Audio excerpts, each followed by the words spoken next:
us.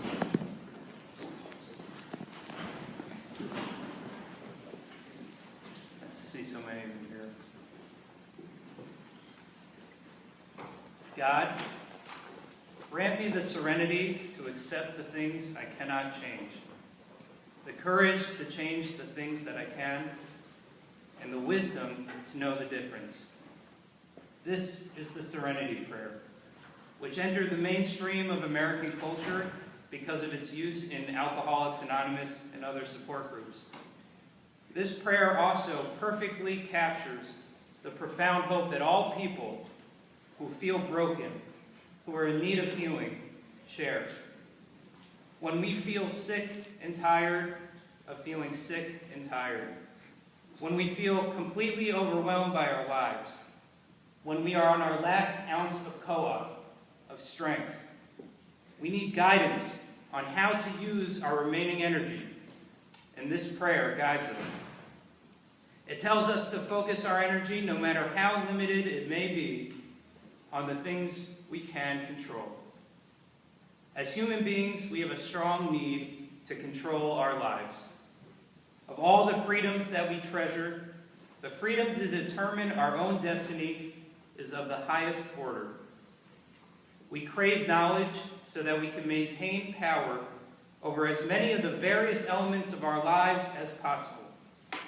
We desire control so badly that the idea of being out of control scares us. We don't know what awaits us in the future if we can't control our present. And that elicits profound fear inside of us.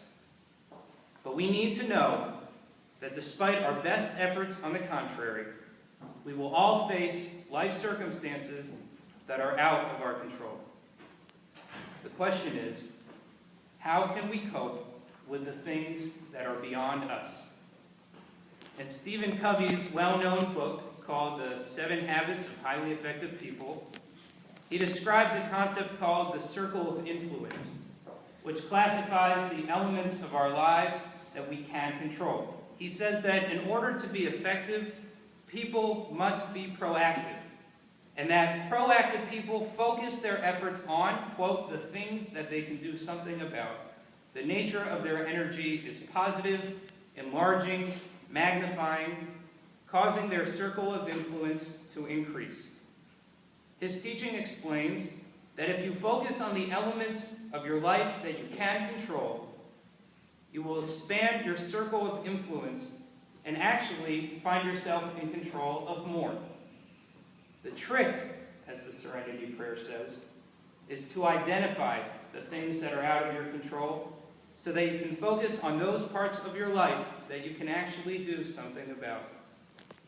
We see this concept illustrated in this week's Parsha, Miketz. Joseph modeled how a recognition of what was in and out of his control helped grow his influence, his circle of influence, and helped him to become the second most powerful man in all of Egypt. His rise to power begins when none of the other advisors could help the Pharaoh interpret his dreams. Pharaoh said to Joseph, "I have heard of you and your talent for dream interpretation. Interpret my dream." To which Joseph said, "Biladai, Elohim yaneh, shalom et shalom Pharaoh. It is beyond me. God will answer to the fate of Pharaoh." Rashi says that this word biladai is Joseph's way of saying, "Ein hachokma misheli." The ability to interpret is not mine. Ela Elohim yaneh, iten enei befi. Rather, God is the one speaking through me. Elijah Mizrahi, a Rashi super commentator, praises Joseph for his humility because he gave the credit for his skills of interpreting to God. But a closer examination of the Peshat, the literal meaning of the text, shows that Joseph is not trying to disconnect himself from the ability to interpret, but rather the content of the interpretation. Biladai is a word rarely used in the Bible, so to get a better sense of its nuance, we need to look at the other places where the word is used. The word biladai is first used by Abraham in Genesis 14 during a conversation with the king of Sodom. Abraham had helped the king be victorious in the great war. The king offers Abraham wealth, and Abraham refuses, saying, "Biladai, not for me. I will only take that which my men have already eaten." Abraham had given his rationale for refusing wealth in the verse before, saying, "Lo tomar ani sarti et Avram." I do not want you, meaning the king of Sodom, to be able to say that you made Avram rich.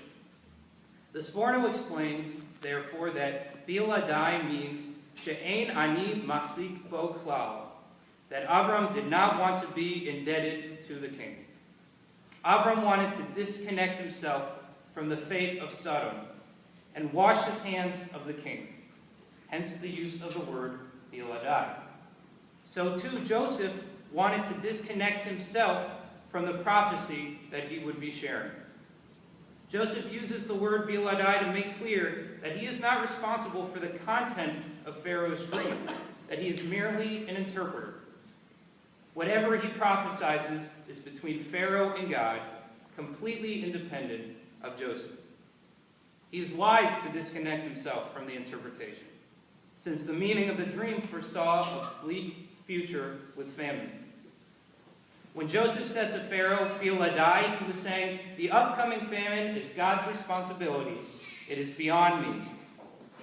And once Joseph identified that the famine was outside of his circle of influence, he was then able to focus his attention on what he could control. He wisely rationed the food from the 7 years of plenty to be stored for the 7 years of famine, and saved the Egyptians from a tragic demise.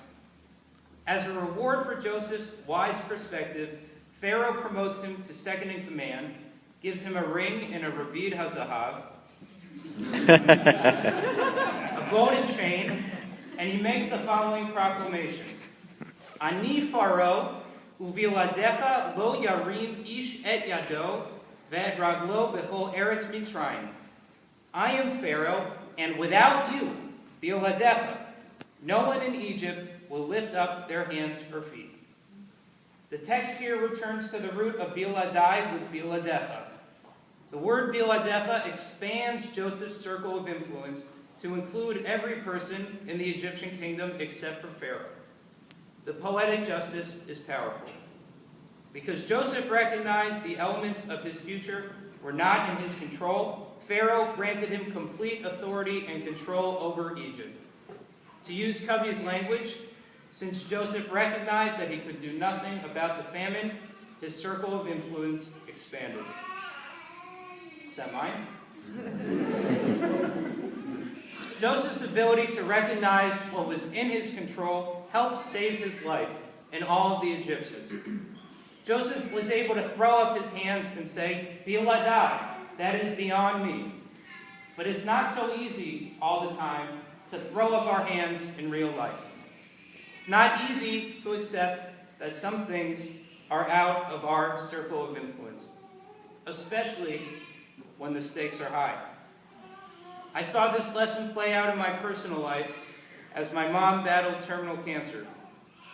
After 8 hard-fought years, the cancer had taken over, and she had lost control of the battle.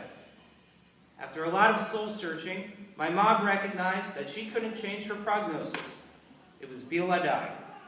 But that her attitude on life was completely Biladai, was completely within her control. One story that illustrates her courage was from Erev Pesach 2006. My mom was in the ICU. We had come to the hospital to bring the Seder experience to her since she would not be able to join us that evening. I recited the Kiddush while she listened intently and said Amen to my blessing. When I got to the Shachianu prayer, my mom began to say the words out loud with me with great koach. Shachianu, v'kiyamanu, v'higianu, bazman hazeh. Thank God for allowing me to live long enough to see this day. This day. My mom knew that she would not live to see another Passover. She actually didn't live to see the end of Passover 2006. But she had made it until that day. till the 14th of Nisan, and long enough to hear Kiddush for the first day of Passover, and for that she was grateful.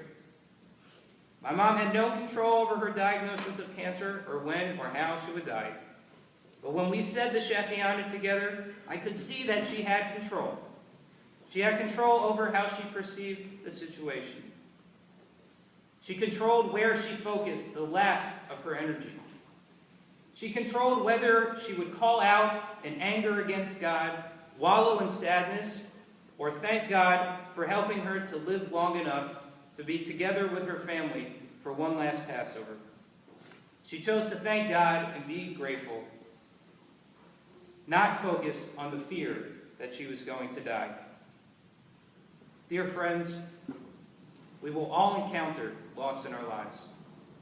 Whether it is the loss of family members, a job, a house, due to a storm or foreclosure. Whenever our lives don't work out exactly how we planned, we feel a sense of loss. The way we cope with life's inevitable curveballs, though, is biladecha, completely dependent on us. We are endowed with the ability to dictate our fate, not the fate of the end of our lives, but the fate of the rest of our lives. As long as we too can remain focused on the life circumstances that we control. In our quest for serenity, the wisdom to know the difference between bil adai and bil adecha is essential. If we are able to identify the elements of our lives that are beyond us, we can then begin to focus solely on our circle of influence.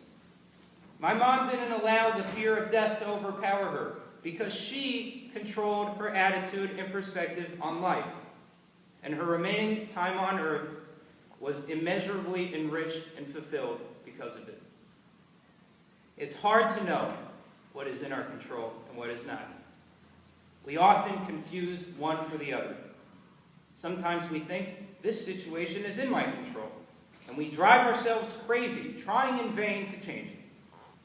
And sometimes we think, this is out of my control, and we throw up our hands and let opportunities to make a difference pass us by.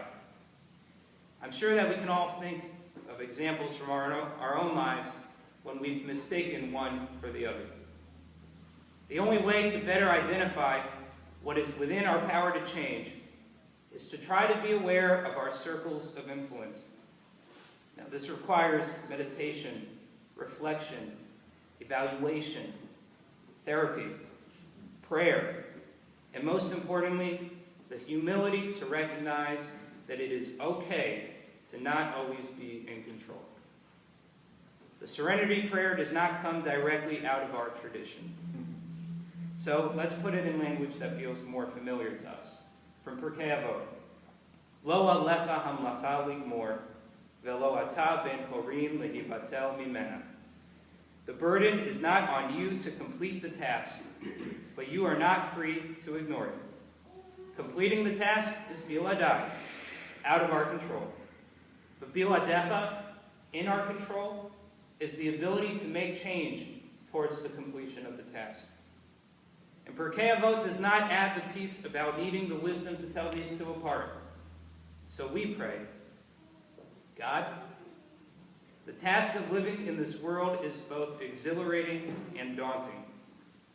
We have many goals that we would like to accomplish in our lifetimes, and we need the power to control our own destiny through the gift of free will. But we are finite, mortal, fallible. And so, to be most effective, we need to allow ourselves to be batel, free from some of life's burdens. We look to you, God, and our ancestors who came before us, for the guidance to know when something is biladecha, in our control, and when something is simply biladai, out of our control. As Job once said, biladei echazei ata horein. That which is beyond me to see, you, God, must teach. Guide us toward a life full of meaning, hard work, and serenity. Amen. Amen. Amen.